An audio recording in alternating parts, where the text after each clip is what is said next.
Everyone, നമ്മുടെ +2 English എക്സാമിൽ നിങ്ങൾക്ക് എക്സ്പെക്റ്റബിൾ ആയിട്ടുള്ള ഒരു ക്വസ്റ്റ്യൻ ആണ് ബ്ലർബ് റൈറ്റിംഗ് എന്നുള്ളത്. എന്താണ് ബ്ലർബ് റൈറ്റിംഗ്? അതെന്താ നിങ്ങൾക്ക് ഓൾറെഡി അറിയുമായിരിക്കും, അല്ലെങ്കിൽ ഈ ഒരു ബുക്കിന്റെ ബാക്കിലുള്ള ഡീറ്റെയിൽസിനാണ്. അതായത് ആ ഒരു ഡീറ്റെയിൽസ് നമുക്ക് കിട്ടിക്കഴിഞ്ഞാൽ ഈ ബുക്കിൽ എന്താണ് പറയാൻ പോകുന്നത്, അല്ലെങ്കിൽ ഈ ബുക്കിൽ ഏതൊരു കാര്യത്തെ പറ്റിയിട്ട് ഏതാണ് ഇതിന്റെ തീം, ഇതിവൃത്തം എന്നുള്ളതൊക്കെ നമുക്ക് ഏകദേശം ഐഡിയ കിട്ടും. അതിനാണ് ബ്ലർബ് റൈറ്റിംഗ് എന്ന് പറയുന്നത്. അപ്പോൾ ഏത് ബ്ലർബ് റൈറ്റിംഗ് ചോദിച്ചു കഴിഞ്ഞാൽ നിങ്ങൾക്ക് എഴുതാൻ പറ്റുന്ന കുറച്ച് സീക്രട്ട് നമുക്ക് സെറ്റാക്കാം. അതിന്റെ ഒരു ഫോർമാറ്റ് സെറ്റ് ആയിട്ടുണ്ട്. നമുക്ക് നോക്കിയാലോ, സെറ്റ് ആക്കിയാലോ, റെഡി ആക്കിയാലോ? യെസ്.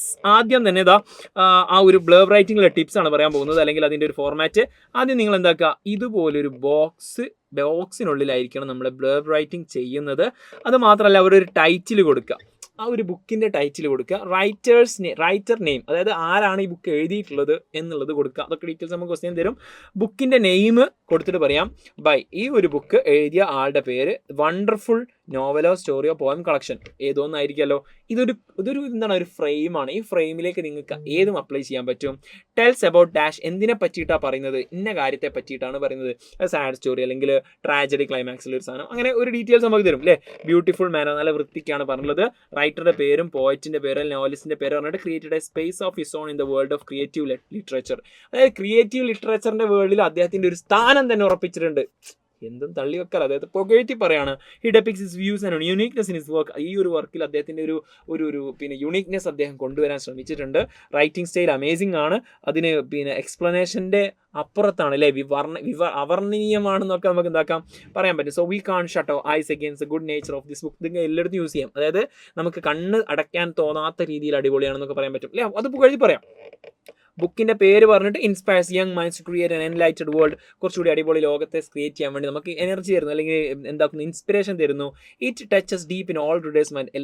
വായിക്കുന്ന എല്ലാവരുടെ മൈൻഡിലും എന്താക്കുന്നു, ഒരു ടച്ച് നൽകുന്നു എന്നൊക്കെ പറയാൻ പറ്റും. And it was published. ഏതെങ്കിലും ഒരു പബ്ലിഷറുടെ പേര്, ചിലപ്പോൾ മിക്കവാറും നമുക്ക് ആ പബ്ലിഷറുടെ പേര് കൊടുത്തിട്ടുണ്ടാവും, അല്ലെങ്കിൽ ഏതെങ്കിലും ഒരു പബ്ലിഷർ കൊടുക്കുക, ഏതെങ്കിലും ഒരു വർഷം കൊടുക്കുക, അദ്ദേഹത്തിന്റെ മറ്റു നോട്ട്, ഇതൊക്കെ മിക്കവാറും നമുക്ക് ക്വസ്റ്റ്യനിൽ തരും. നമുക്കൊരു മോഡൽ ക്വസ്റ്റ്യൻ പേപ്പർ നോക്കിയാലോ.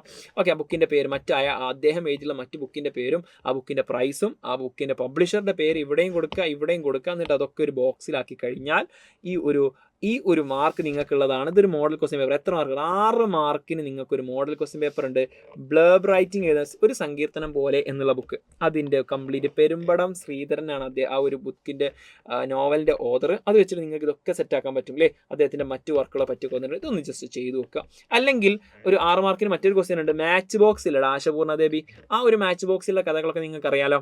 അപ്പോൾ അതിലുള്ള തീമും കാര്യങ്ങളൊക്കെ വെച്ചുകൊണ്ട് അത് അടിപൊളിയാണ്, സൂപ്പറാണ്, ഇത് ഇങ്ങനെ കാര്യങ്ങളൊക്കെ യൂസ് ചെയ്യുന്നുണ്ട്, ഇന്ന കാര്യങ്ങൾ പറയുന്നുണ്ടെന്ന് പറഞ്ഞിട്ട് നിങ്ങളൊരു ബ്ലർബ് റൈറ്റിംഗ് എഴുതി നോക്കുക. ഈ ഒരു വീഡിയോ പറ്റിയുള്ള അഭിപ്രായം കമൻറ്റ് ചെയ്യുക. നമ്മുടെ ലൈവ് ക്ലാസ്സുകളൊക്കെ വരുന്നുണ്ട്, മിസ്സാവാതിരിക്കാൻ വേണ്ടി സബ്സ്ക്രൈബ് ചെയ്യുക. നിങ്ങൾക്ക് ഏറ്റവും ടഫ് ആയിട്ടുള്ള ഏതെങ്കിലും ടോപ്പിക്, ഗ്രാമർ ആവട്ടെ, അതുപോലെ തന്നെ ഏതെങ്കിലും ചാപ്റ്റർ ആവട്ടെ, ഏതെങ്കിലും ഡിസ്കോഴ്സുകളാവട്ടെ, ജസ്റ്റ് കമൻറ്റ് ബോക്സിലിടുക. നമ്മൾ അതിനെ കോൺസെൻട്രേറ്റ് ചെയ്തുകൊണ്ട് അടുത്ത വീഡിയോ ചെയ്യുന്നതായിരിക്കും. So thank you. മറ്റൊരു വീഡിയോ ആയിട്ട് വീണ്ടും കാണാം. It's me Jamshad, you can call me JD. Bye. Thank you all.